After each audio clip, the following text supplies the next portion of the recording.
한국에서는 의대를 들어간다고 하면 학부부터 시작하는데요. 미국은 학부부터 시작하는 의대는 없어요. 프리메드 아니면 BSMD라고 Bachelor of Science Medical Doctor 프로그램이라고 대학마다 6년짜리 프로그램도 있고 7년짜리 프로그램도 있고 8년도 있는데 보통은 8년 프로그램이 많아요. 그래서 학부를 4년을 하고 그 다음에 이제 대학원 MD 과정까지 어나더 4년을 해서 8년 안에 이제 끝나는 프로그램이 BSMD인데 한국 같으면 의대 하면 이제 학부부터 대학교부터 가니까 그냥 의대를 가는 거거든요. 의대 과정을. 근데 미국 같은 경우는 프리메드를 가던가 아니면 이제 BSMD를 하는데 어플라이 하는데 BSMD는 주마다 보통 하나밖에 없어요. 예. 저희가 시카고에 있으니까 예전에는 노스웨스턴에도 하나가 있었고 그리고 이제 지금 현재 UIC GPPA라고 이제 8년짜리 프로그램이 이렇게 두 개가 있는데 보통은 스테이트에 하나 정도. 예. 그래서 경쟁력이 워낙 세고요. 브라운 같은 대학은 BSMD가 있는데 한 5명 정도밖에 안 뽑는다고 보시면 돼요. 되게 들어가기가 힘들어요. 그래서 보통 좋은 학교들은 예를 들어서 시카고를 본다면 노스웨스턴 유니버시티 시카고 같은 탑 스쿨들은 명문대는 BSMD가 지금 현재 없으니까 그 학교를 들어가기 위해서는 프리메드를 어플라이를 해야 되는 거죠. 네.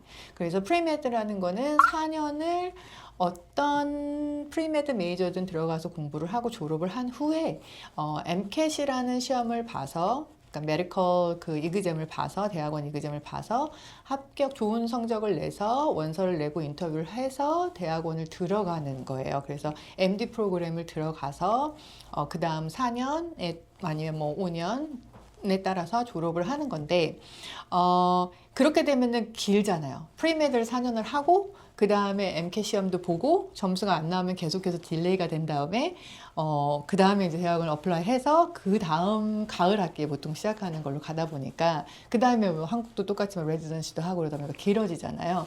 그래서 어떤 리서치에서 프리메드에서 한 거의 10%밖에 메디컬 스쿨을 못 간다. 왜냐면은 컨시스턴시 하기가 되게 힘들어서 공부도 힘들고 그리고 성적을 좀 잘 관리를 대학교 때 해야 그 성적으로 또 대학원을 가는 거니까 좋은 의대를 가려면. 예. 그런데 BSMD 프로그램 같은 경우나 나중에 대학원부터 시작하는 이제 프리메드 끝나고 나서 대학원을 가는 프로그램을 가는 경우엔 영주권 이상이 있어야지만 대학원 그 메디컬 스쿨을 어플라이 할 수가 있어요. 네, 그래서 그 신분이 없는 아이들 같은 경우는 한국에서 만약에 유학을 와가지고 하게 될 경우는 프리메드를 갔다가 그 안에 영주권이 됐을 경우 그 다음에 메디컬 스쿨 어플라이를 하게 되는 거죠.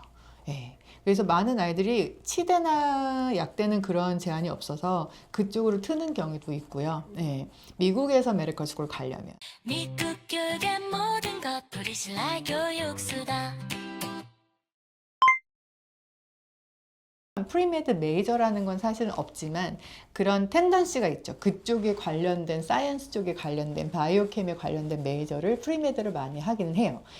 근데 바이오 케미스트리, 바이올로지 케미스트리 메이저는 치대 의대 가는 애들도 프리덴터, 그 다음 프리파머시 메이저로도 많이 가요. 네. 그래서 경쟁력이 너무 세다 보니까 뭐 뉴로사이언스 이런 부분도 하지만 사이콜로지 메이저들도 많이 해요. 네. 그리고 대학마다 바이오캠, 뭐 케미컬 어쩌고 저쩌고 하는 그런 메이저들이 많아요. 뭐 바이올로지컬 어쩌고 저쩌고 하는 메이저도 많고. 그래서 바이올로지컬 케미스트리 메이저도 있고, 뭐 뉴로사이언스지만 뭐 뉴로 뭐 메디컬 something 학교마다 조금씩 다르지만 결국은 그 사이언스 바이오 케미스트리 관련된 거잖아요. 예. 그래서 뭐 멘털 헬스에 관련된 그리고 이제 사이키아스트리 이제 정신과 의사가 되는 거죠. 그러려면 의대를 가야 되는데 사이콜로지를 졸업해서 그냥 사이콜로지스트 그냥 상담사가 되는 과정은 또 이제 다르지만 그래서 되게 신기한 게 사이콜로지가 약간 문과 같으면서도 사이언스과에 들어가서 아이들이 프리메드로 많이 하는 요즘에 많이 좀 파퓰러한 과목 중에 하나고 대체적으로 프리메드는 바이오캠 쪽에 관련된 쪽으로 간다 그런 거죠. 어떤 친구는 어떤 엄마가 그러시는 거예요. 이제 남편이 아빠가 이제 닥터시고 그리고 이제 큰 아이도 이제 프리메드를 UY 이제 얼바나 샴페인에 들어가서 이제 프리메드를 케미스트리를 했는데 공부할 시간이 너무 부족한 거예요. 뭐 메디컬 스쿨 준비하는 것도 부족하고 GPA 관리하는 거 너무 부족하고 랩스를 너무 많이 있게 되고 파이널 이그잼도 너무 많고 그러다 보니까 둘째는 그런 둘째, 셋째 다 의대를 프리메드를 갔는데 전공을 그쪽으로 가지 말아야 되겠다. 너무 파퓰러한 프리메드, 프리덴탈, 프리파머시를 가지 말게 하고 뭐 내추럴 사이언스 뭐 아니면 뭐 병원 뭐 임상 뭐 이런 거 어드민 뭐 이런 게 관련된 쪽으로 약간 돌려서 스틸 사이언스 쪽이 있기는 한데 not too popular 해가지고 점수 관리하는 거, GPA 관리하는 거, 또 가서도 인턴십하고 뭐 이런 것도 해야 되는데 엑스트라커리큘러 활동을 똑같이 해야 되거든요. 대학원을 가기 위해서. 그러니까 그런 거 할 시간이 너무 없는 거예요. 그래서 머리를 써서 프리메드라는 게 국한된 건 아니기 때문에 그렇지만 그 어라운드 사이언스에서 준비하는 건 맞으니까 편안하게 관심 있는 쪽을 선택해도 된다는 장점은 있는 거죠. 한국하고 다르게. 사실 우리가 그래요. 의사분들 중에 똑똑하지 않은 사람이 어디서 다 똑똑하죠. 그렇죠. 의사 시험 자체도 이제 그러기 때문에. 그래서 한국식으로 말하자면 수능과 내신은 정말 거의 만점 다. 그러지 않으면 어느 의대를 가든 너무 경쟁력이 세기 때문에 그리고 프리메드 중에서는 당연히 높은 대학을 생각했을 때 노스웨스턴 이상을 되는 학교를 가는 학생들이 드랙메드에 합격할 수 있는 찬스가 훨씬 당연히 많으니까 1500점, 1550, 그 정도 1500 이상, 1600점 만점에 SAT 거의 고득점 자여야 되고 당연히 GPA 4.0 만점에 거의 4.0인 아이들이 사실 어플라이를 해요.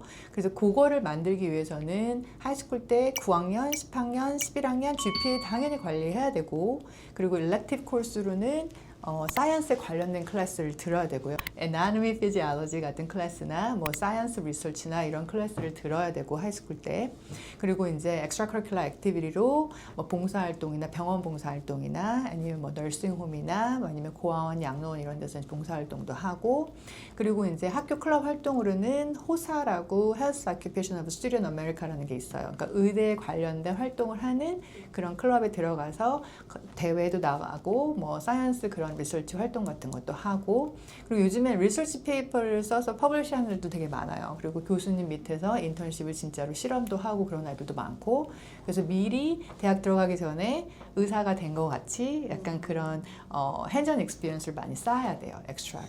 다 도와주는 거죠. 그래서 프로파일링 해드리고 연결 다 해드리고 그런 extracurricular activity랑 봉사활동이랑 인턴십이랑 랩 익스피리언스 같은 걸 다 이제 같이 빌드업하게끔 해주죠. 네. 정말로, 예, 저희 어제 발표가 났거든요. 원장님, 됐습니다. 그 합격 통지 받자마자 연락드려요 하고 또 하시는 말씀이 정말 원장님 말씀 들으니까 되네요. 정말 저희 아무것도 의심 안 하고 하라는 대로 원장님 하라는 대로 다 했는데 됐다고. Every line by line 어플리케이션 다 작성하고 같이 시간 써주셔서 너무 감사하다고 그렇게 그냥 하나하나 저 믿고 해주시니 저도 너무 감사하다고 말씀드리고 예, 한국에서 오셔가지고 아이가 ESL에 있었어요. 영어가 당연히 한국 왔으니까 이제 안 되는데 6학년 2학기 때쯤에 와서 여태까지 이제 하이스쿨 들어가서도 학교 시스템 때문에 ESL에 있었는데 ESL에 있었던 아이가 예, 나중에 SAT도 1500 넘고 그리고 또 모든 활동 같은 것도 너무 잘 준비하고 이번에는 되게 고득점자 SAT 받은 아이들이 되게 많이 디퍼가 많이 돼가지고 그래도 이 정도까지 고득점자들이 디퍼가 되거나 떨어진 적은 정말 없었는데 워낙 학생들이 원서를 많이 넣다 보니까 되게 컴페티티브해진 거죠. 많은 학교들이.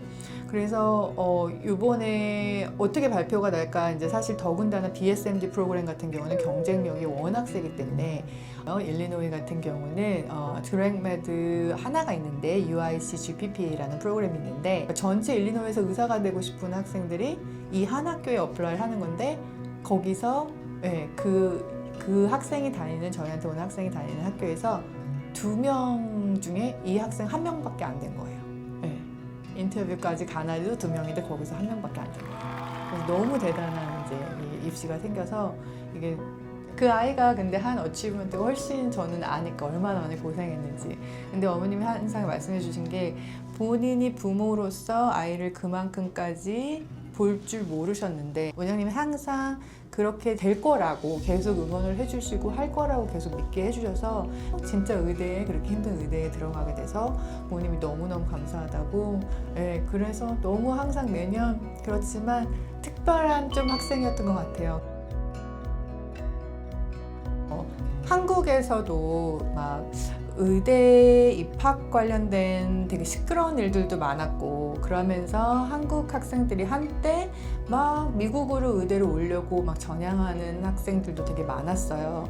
근데 이게 또 영주권이 있어야 되고 또 트럼프 정권도 나오고 뭔가에 약간 이렇게 센시티브한 것들이 생기면서 살짝 주춤되긴 했는데, 항상 부모님들이 의대가 one of 그 가장 페이버릿한 메이저 중에 하나고, 그리고 신분이 어떻게 되느냐에 따라 이렇게 되는 부분에 대해서 많이 모르셔서 언제나 항상 이런 부분에 대해서 말씀 좀 나눠드리고 싶었는데, 이번 기회에 그래도 조금이나마 도움이 되셨으면 좋겠어요. 그래서 만약에 이제 조금 더 자세히 아이들의 상황에 따라서 본인들 듣고 싶다면 언제든지 저희한테 연락 주시면 될 것 같아요.